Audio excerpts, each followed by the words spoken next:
in cinemas nationwide. So once again, that's June 3 in cinemas nationwide. Makakasama po ni Gerald Napoles sa pelikula sina Miss Candy Pangilinan, Miss Gina Alahar, Luis de los Reyes, Jovelyn Manuel, Tata Daklan, at ang mga kilalang influencers na sina Malupiton at Jack Argota na magdadagdag ng kwela at saya para sa mga manonood. Mula po ito sa direksyon ni Direk Daryl Yap. Napakasaya po. So ready na po ba ang lahat?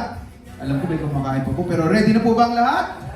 Yes, exciting at siguradong kaabang-abang. Kaya naman, without further ado, let us all watch the scene drop of Love Mo, which has already garnered 100 million views na po across all social media platform. Kaya enjoy po natin ito. Let's all watch this.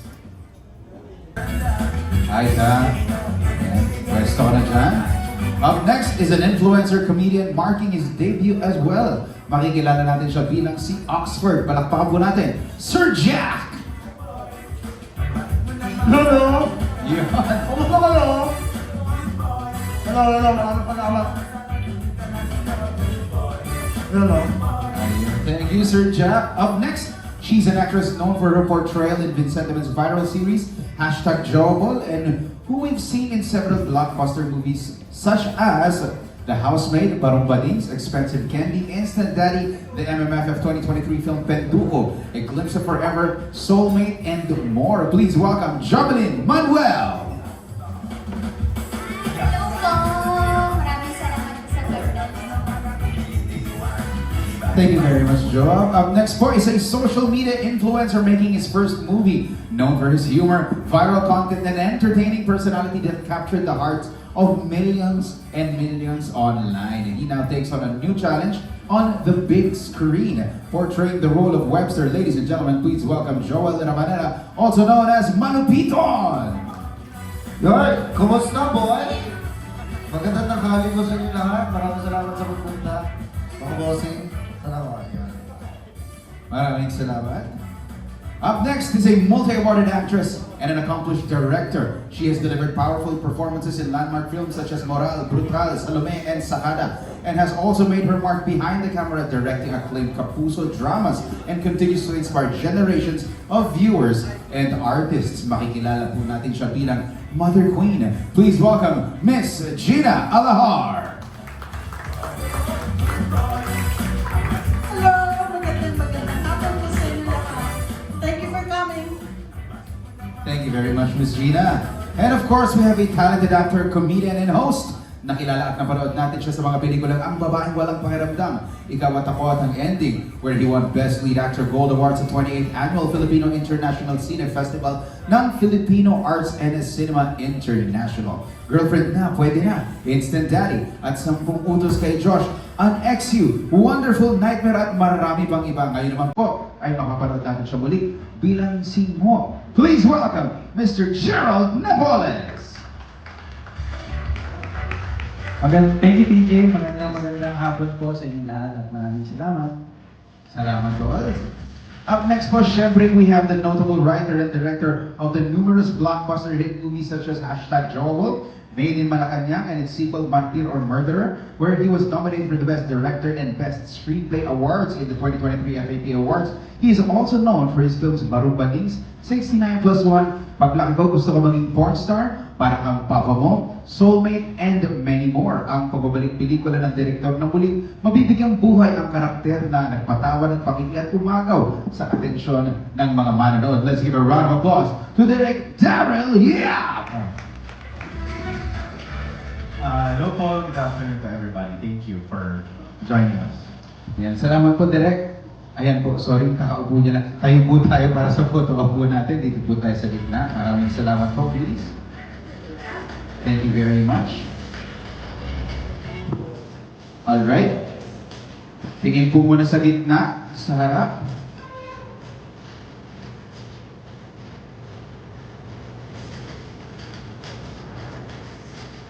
Alright, favor po tayo ng konti sa left side.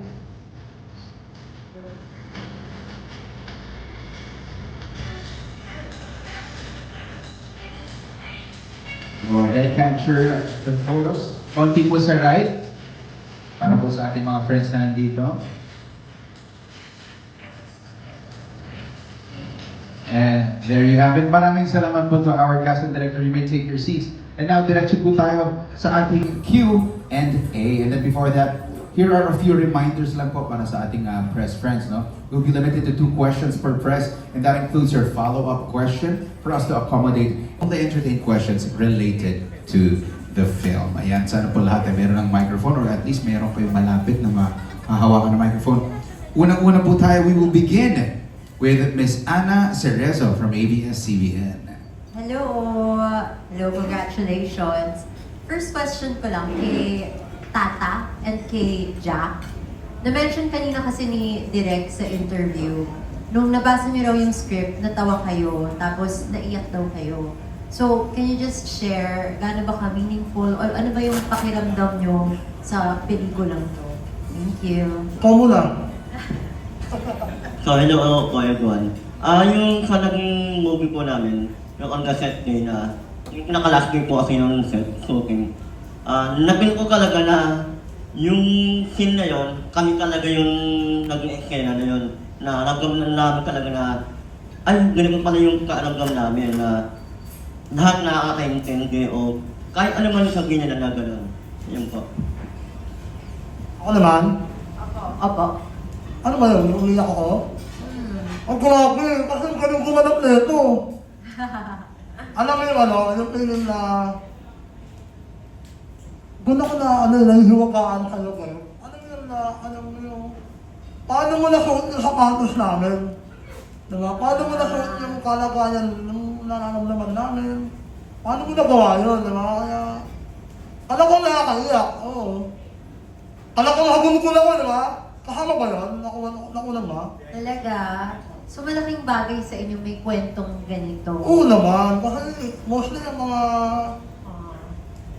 mga nagagaya namin, walang ganitong movie, no? Kaya malaking pasasalamat namin kayo Derek, lalo na kay Gerald, kasi ang galing na gumanap. Yes, maganda lang po. First acting niyo ba, Tata, sa Jack? First acting project, no? First movie na makapalabas sa malls. First movie po. Ay, marami akong movie. Mm. Ang ano lang. Ang cool. Oo. Tapos, for ano na lang, for Je naman, ano naman masasabi mo na grabe ang puri sa'yo, or at least na lalagay mo sarili mo sa lugar nila. Kasi di ba nung una, parang there was some pushback or backlash na bago pa nila maintindihan kung ano ba itong kwento na to. Iba yung pakiramdam ngayon than babaeng walang pakiramdam. Kasi, pakiramdam. Kasi noong yung previous, yun kami ni Kim, ako lang yung role na may cleft palate or momo. So, tapos bago siya na kumbaga parang pinalabas natin siya sa panahon ngayon. So may talaga, may shock value siya dun sa mga taong hindi sanay. Pero ngayon kasi parang mas iba, mas personal yung dating. Not for me, but for the other casts. Kasi kasama ko sila sa paghubog ng storyang to. So, automatic nag-gauge ko kung ano yung environment at saka kung ano yung dapat kong bihisin na karakter. Alam ko rin naman, nagtitiwala rin naman ako dun sa istorya. Bago pa man ibigay sa akin yung script, alam ko na hindi naman to about putting them down. Talagang, hindi naman tayo gagawa ng ganung script, di ba? Gagawa naman tayo, automatic, pag meron tayong proyekto, automatic, we want to redeem something from a certain culture. So, masaya kaming lahat kasi ngayon, particularly, nung pinalabas uli yung teaser namin, which is actually, yun yung catalyst nung una eh. Same reaction, pero ang mas masaya kami is, minahal na kasi nila yung character. Correct. So may pagmamahal na doon sa character. Iba na yung comments. Iba na yung comments nila eh. So yun naman yung masaya doon. Thank you so much. Maraming salamat po, Miss Ana Cerezo. Thank you very much. Next po, we have Sir Jeff Fernando from Daily Tribune. Hello po. Magandang hapon. paano mo pinaghandaan to at paano ka naging maingat sa pag-portray dahil alam mo naman ngayong panahon pwedeng may ma-offend? Sa pag-portray po, hindi ako nag-iingat. Kasi kung ano yung hinihingi ng character, kailangan mo ibigay eh. Pag nag-iingat ka, actually mas nakaka-offend. Parang yung dating sa akin. Kasi magiging half-baked ka eh. Yung puso ng character, kasi it's not about yung accent or kung paano ka magsalita eh. It's about paano mo ipoportray. Kasi wala namang kaibahan talaga eh. Nagkataon lang na may cleft palate, di ba? Parang ganun. So, sa paghahanda naman, actually, napaghandaan na kasi nung previous na babae mo ng pakiramdam, nagawa ko na rin to with Direk Daryl. But before that, lumaki po ako sa Tondo. So, doon kasi, lahat magkakabarkada eh. O kung kung may kapansanan ka o wala. Babae, lalaki, bakla, tomboy. Walang special eh. Lahat kayo magkakabarkada eh. So, hindi mo, kung nag-aasaran man kayo sa kapansanan ng isa't isa, because that's how you address each other, na parang tanggap kita. Parang ganun. Siyempre, hindi ka naman makikipagburan sa hindi mo ka-close. Parang ganun. So, meaning to say po, may mga kaibigan na rin ako kagaya nila Tata. Parang ganun. Okay. Pinayagan ako isang tanong pa daw. For Direk Daryl, ano naging inspiration mo para gumawa ng ganitong pelikula? Well, honestly po, nung I told the reporters a while ago during the private Q&A, ito kasi yung highest dito naranasan ng Viva Max nung 2021 pa, nung hindi pa rated R yung mga lumalabas doon. Dito naranasan nung app, nung streaming platform na yun, yung biglang 300k subscribers, most viewed.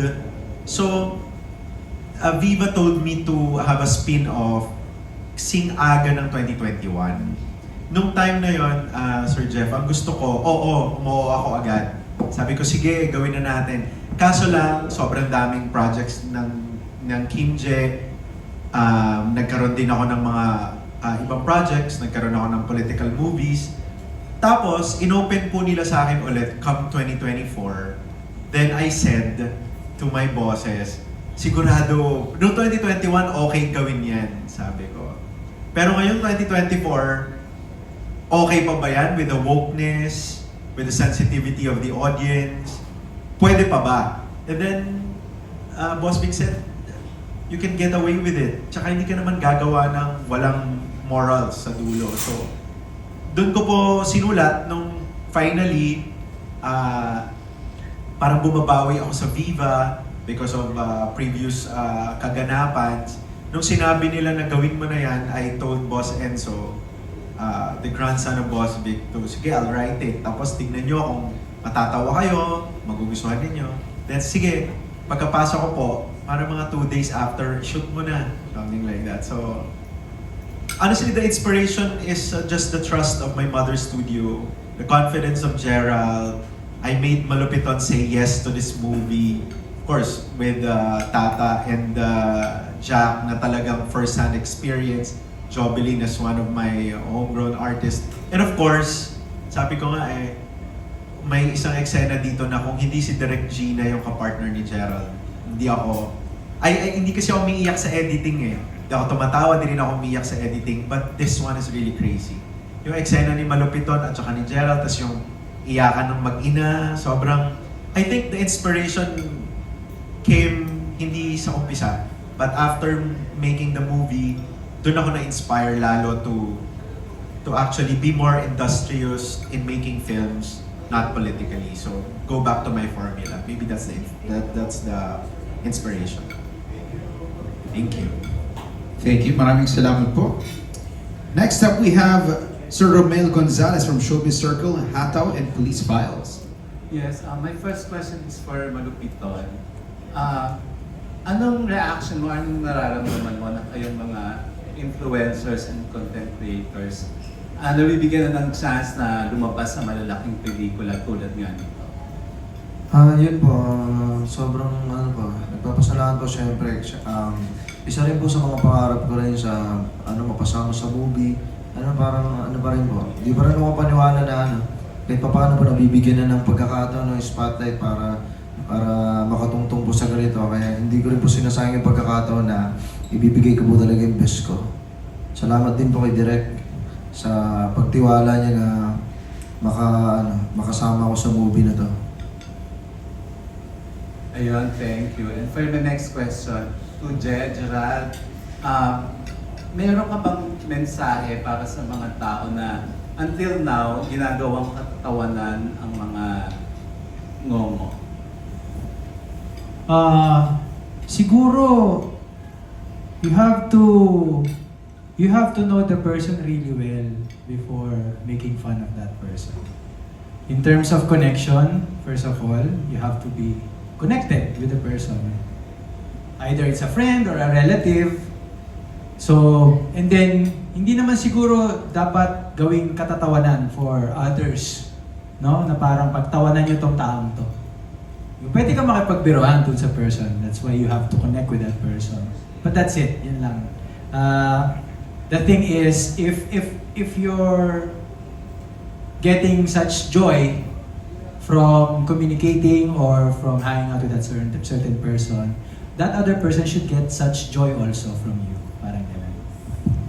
Babonus na lang, Jess, since first time mo yatang marap sa media na kinasal ka na, di ba? So Oo. anong feeling na ngayon isa ka nang ganap na Mr. Gerald Napoles kay Mrs. Kim Napoles? Ang feeling ko po, napakasipag ko po ngayon. Lahat po ay aking tatanggapin, ganyan. Parang kung sabihin po ng Viva na may shoot na bukas ng panibagong pelikula, ay, mag-impake na po ako kahit sa Buanga pa siya. Ganong level po ngayon ang sipag at pananalig at pananampalataya ko. Kaya sa mga kagaya ni Direk Daryl Yap, mas siguro napansin niya mas makulit ako ngayon. Kasi kahit cameo sa mga susunod na pelikula niya, tatanggapin ko. Thank you, Gerald. Thank you. Congratulations. Thank you, Sir Romel. Salamat po. Next po, we have Miss Iza Iglesias from Manila Times. Hello po, good afternoon. First question kay Direk. Direk, ano po yung magiging flow ng film? Will this be a prequel or a sequel dun sa Ang Babae Mo ng Pakiramdam? Lalabas ba dito yung better half ni Gerald? And then, ano po yung gusto nyong maging center or message nung mismong film for the audience? Love Mo is the prequel of Ang Babae. So you can take notice with the prosthetics na if you will go back to Ang Babae, medyo tamed down yung kanyang clef. No? But so this is a prequel discussing how the character of Gerald gained confidence. Kasi sa Ang Babae Walang Pakiramdam, you can sense na maangas, mayabang na yung character niya eh. Parang comfy na siya eh. But this era of the movie, eto papakita yung struggle ng mga may cleft palate na it's not easy and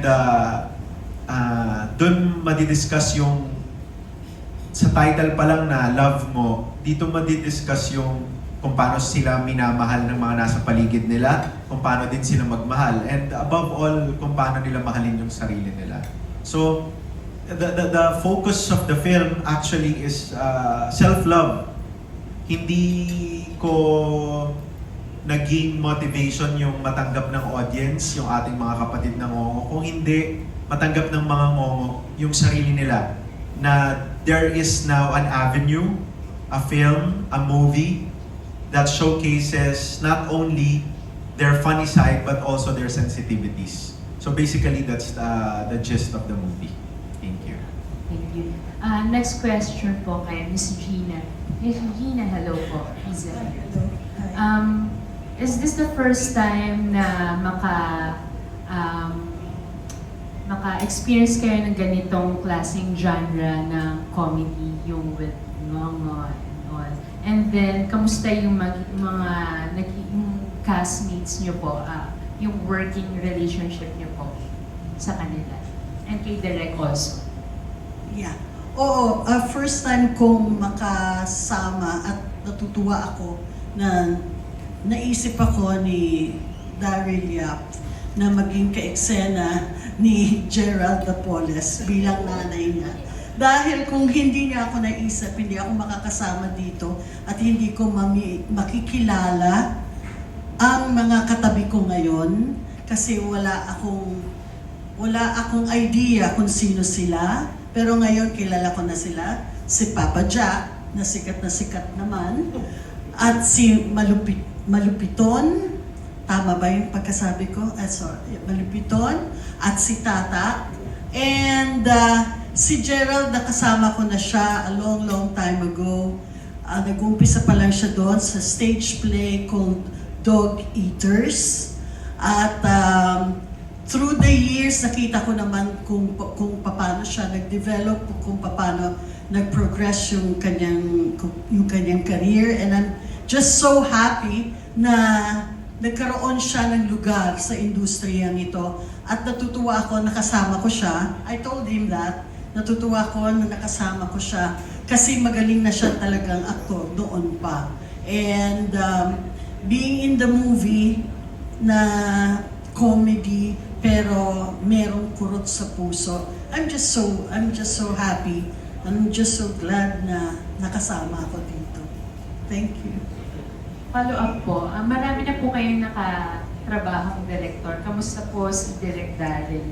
Alam mo, for miracle siguro, magkasundo naman kami nito. But I told him already, before pa, kasi second movie na namin to eh. So, sinabi ko na sa kanya, mayabang siya. Pero, di ba, sinabi ko na sa'yo, mayabang siya. Pero kasi hindi ko naman tinanggap na kahit sabihin mo sa akin, direct, hindi naman ako maamin. Pero napakatalino ng taong ito. Full of sense, hindi mo siya makakausap na parang wala naman sense yung sinasabi niya. Hindi sa lahat ng pagkakataon na nag-agree ako sa mga sinasabi niya, pero magkasundo naman kami kasi meron naman siyang respeto sa mga... Yeah, he listens to me. And ang gusto ko sa kanya ay yung... Nung una ko siyang nakasama, first time I met him, binigyan niya ako ng respeto na hindi ko in-expect from him. Yun. Thank you. And then finally, last question po kay Gerald and Miss Robin. Kamusta po yung pag-acting with the prosthetics? Ano po yung mga adjustments na ginawa niyo po? And mga diction and all, paano niyo po ginawa? Ano yung mga preparation niyo? Yung sa prosthetics po, medyo hindi naman ako nahirapan kasi sinukat na po siya with ngipin, saka hindi siya inangat dito. Normal pa rin po yung dito niya. So hindi po siya nakaangat. Nag-adjust lang ako kinakabahan ako nung una kasi kinas nga ako na direct dito. Tapos yun yung role. Ang una kong tinakbuhan, bukod kay direct, si Kuya Je. Meron kaming isang project na magkasama. Yung script ng Ngo, yung I Love Ngo, yung pinag-aaralan namin. Tapos, tinuruan ako ni Kuya Jet sa mga ibang salita. Yun. Tapos, sa film din po, sila nakakausap po. Ayun po. Ayun. Kudos dun sa prosthetics team namin kasi I think mahirap i-pull off yung ganun eh, yung clip, tsaka yung itsura niya, yan yung dapat meticuloso tayo pag pelikula. Kailangan sa itsura mabigay natin ng tama kasi nga medyo pwedeng maging controversial yung pelikula. So ang galing nila kasi yung mismong prosthetics talagang pinagawan pa ng dentures yun eh. May sariling ngipin po yung prosthetics. So pinapatong lang siya. Hindi po namin ngipin yun. Tapos, gagawa nila, pagka nakadikit na, nakasuot niya, sa kanila gagawa ng fake lips. So ang galing ng mga gumawa. Nakalimutan lang naman yung pangalan ng King. Oo, kalahati ng budget sa kanila napunta. Kaya may mga location kaming hindi na namin ginawa. Yun po. Thank you po. Maraming salamat, ma'am. Next question po manggagaling po kay Jayco. Wait lang po, sorry. Jayco